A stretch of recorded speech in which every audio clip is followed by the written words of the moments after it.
So I'm going to Dubai for 2 weeks. So I have packed for 1 month of Siberia.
Persian King Shahryar is the ruler of a vast and powerful kingdom who, after discovering his wife's betrayal, kills her and begins a genocide.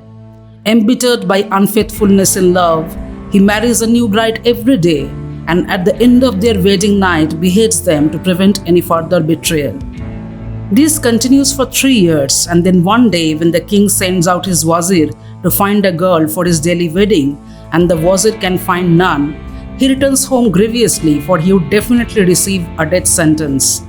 That is when his daughter volunteers to go. The intelligent and well-read Shahrazad, daughter of the wazir, offers herself as his next bride with a plan. On their wedding night, Shahrazad begins to tell Shahryar a story. As the sun starts to rise, the story has reached a cliffhanger, and the king, intrigued to know what happens next, postpones her execution to hear the rest of the story the following night. Her father, along with rest of the kingdom, cannot believe their eyes when they see her alive on the next day, because the king executed prettier girls before. On the second night, she finishes her tale with enough time to start another afresh. Again, a plot twist in the second tale before the dawn, and the king is curious. Because he so wants to hear the end of her tale, he postpones her execution again. This continues for 1001 nights, and Shahrazad weaves story after story and Shahryar listens with rapt attention, including Aladdin and his wonderful lamp, the 7 voyages of Sinbad the Sailor, Ali Baba and the 40 thieves, and so on, till the king sees the grave error of his ways.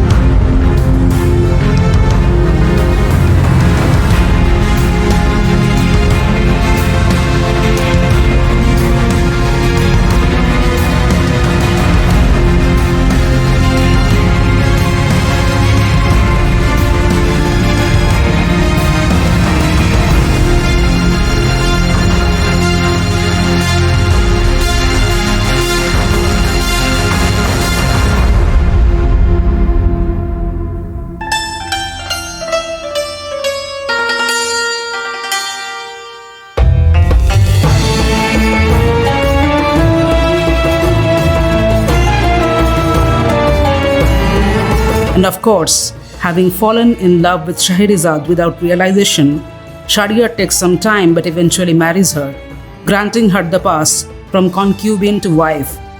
The Wazir is given special honor of becoming a king of a subject territory, and Shahrazad and Shahryar have an official public marriage. He once again becomes a benevolent king and remains devoted to his wife for the rest of his life. The stories she narrated while her life was hanging on a thread fascinated me at childhood, though now I look at them very differently. Nevertheless, the great variety of themes and styles, narratives and genres, as well as their exotic connotations that fed Orientalist fantasies so profusely, have inspired works of both popular and high culture in the future, but have also occupied the mind of literary critics, anthropologists, and of course, folklorists in the form of Arabian Nights.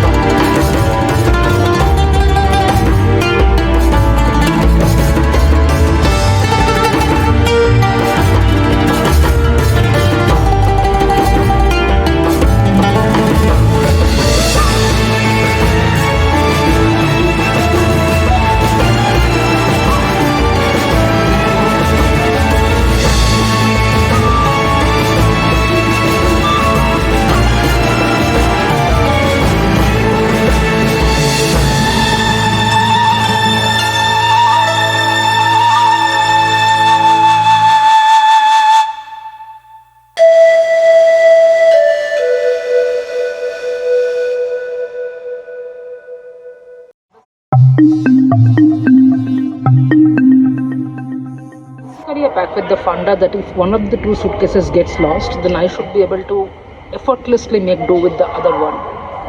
I pack for all circumstances. Landslide, earthquake. Though Dubai is actually seismically very safe zone. They say travel light. My father was telling me travel light.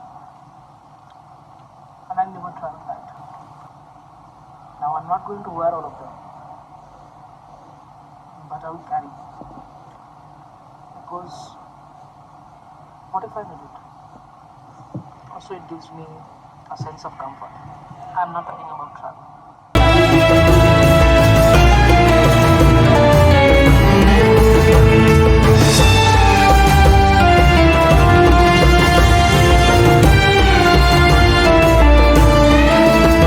The kingdom's geographic location between Europe, Asia, and Africa connects all three continents, and many of the species present reflect this confluence.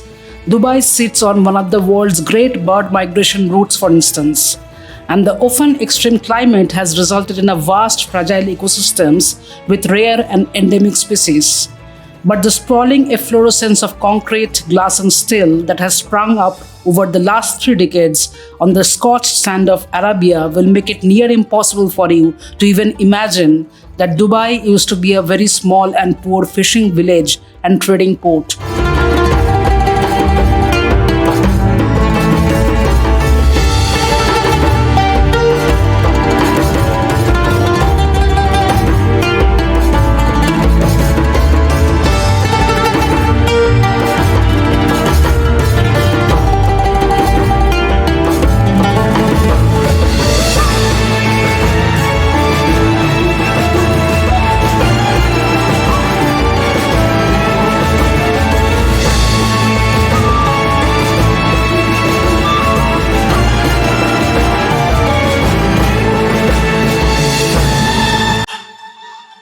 What was I even thinking? In a water-scarce, hyper-arid environment, then me packing jackets and woolens don't make any sense at all, isn't it? Welcome to my channel. And if you have been here before, welcome back. I wish you all happy holidays and cheers for Merry Christmas if you are celebrating. You might be surprised to know that in a place where rainfall is very rare, for the first time in history, a part of Dubai were so much flooded that a section went underwater and flights were disrupted due to heavy thunderstorm and rain just before my travel. So this is the reason why I was expecting chillier temperature. Now, admittedly, I am not one of those individuals who gets all gung-ho to say this, and I have low cold tolerance threshold, but usually Dubai does get cold by November end, even otherwise. Also, if you visit near deserts and stay at wildlife conservation centers, the temperature can be quite different, more so at night than what you feel while looking at Burj Khalifa. I wasn't visiting only Dubai city, and it is increasingly getting tricky to decide what to pack when the climate of the entire world is in a very confused state. Curiously, I also visited at a time when nearly 200 nations gathered here for 2 weeks for UN climate talks for COP28. Coal needs to be completely phased out by 2050, absolute zero. Oil and gas, there will be a residual. From 2050 onwards, we need to go to a net negative global economy. So we need to suck out more carbon dioxide than is emitted. To hold 1.5 degrees Celsius alive, you need full fossil fuel phase out. You need to have massive investments in nature. We need to have a global transformation of the global food system, and we need to start scaling carbon dioxide removal, all simultaneously at the same time.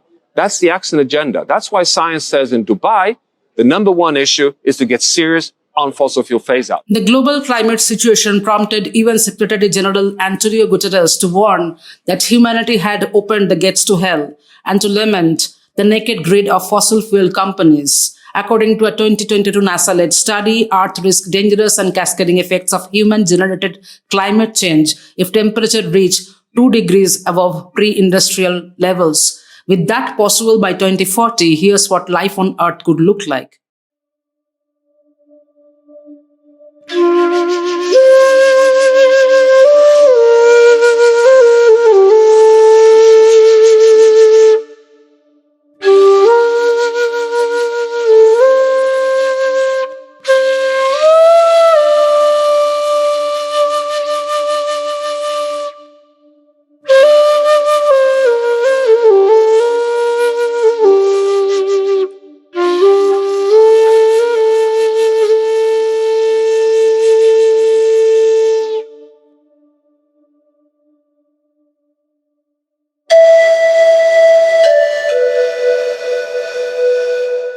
The city, the most conspicuous consumer among 7 emirates, has become poster child for excess as cheap energy met environmental indifference.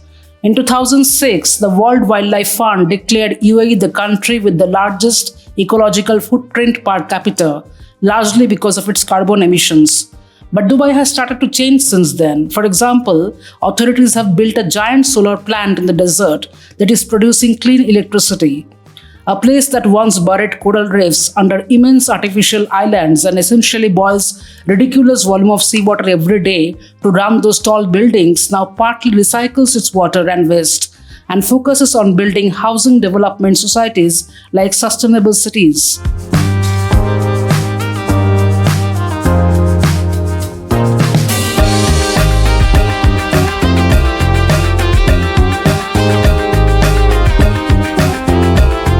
In the greener parts of the city, I saw bird life thriving, which made me joyous.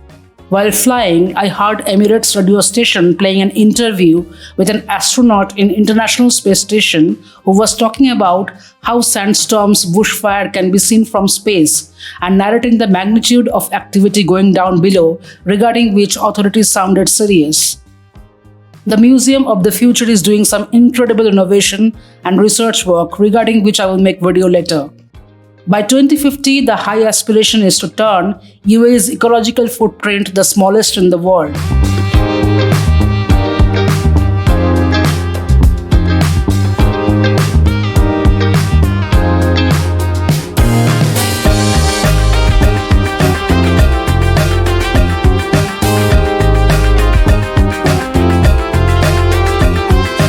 I think Dubai might just pull it off if we stop painting only a utopian picture and women truly start coming out of the grasp of golden cages made by billionaires' fortune. Because while things are seemingly changing, by the current state of affairs, many are satisfied with their troubling existence wearing Prada coats and Gucci heels.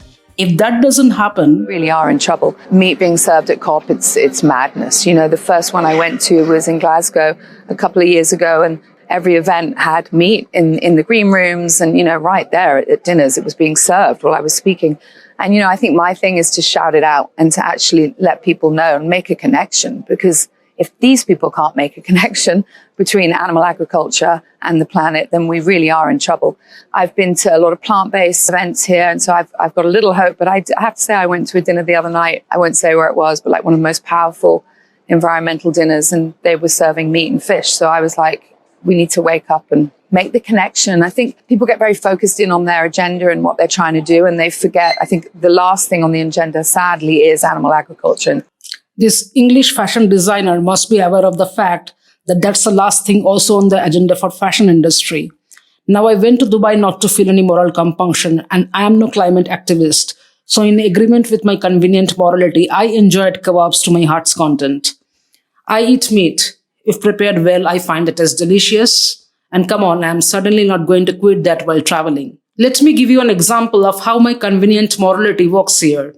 While scanning a restaurant menu, I was uneasy to see that I could order an octopus. Just few days ago, in Dubai Underwater Aquarium, I held a baby octopus in my own hand as offered by one of the supervisors. Even otherwise, I couldn't imagine consuming such a spectacular animal. Now, if you tell me that someone knowingly ate dog meat, and while I can rationally understand it, most probably I'll be curled up in disdain.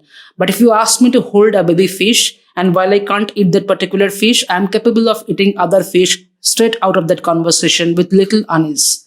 That's my learned behavior as a Bengali, and hence it is okay, or at least that's the excuse I will use to lull my conscience, though somewhere I am aware that this is not okay. However, when I got to know that COP28 served meat, my typical guilt vanished, because that's the solace we all operate with, someone else as a reference point of being the bigger culprit.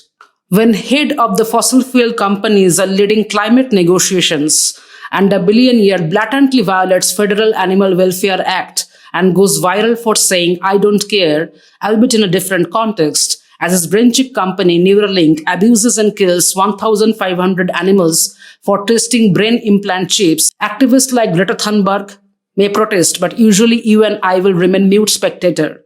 We have work to do, supposedly much more important than the world's future human or animal right and climate, when our immediate concern is our survival in the here and now. And who cares about all this while traveling? It's one thing to briefly quip about corporate dread while meeting a colleague over a drink, while enjoying sea breeze, or to know how the burning of fossil fuels is the primary cause for climate change along with many premature deaths.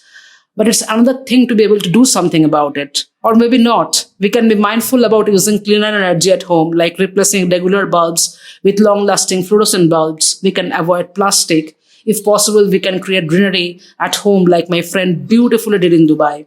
Amidst all controversies, Dubai has done some highly impressive work, and by and large, UAE is also investing in some phenomenal scientific research to create sustainable green energy. I hope rich countries like this becomes instrumental in arresting, if not reversing the trend, and Dubai has proven track record of rewriting history, as I have shown.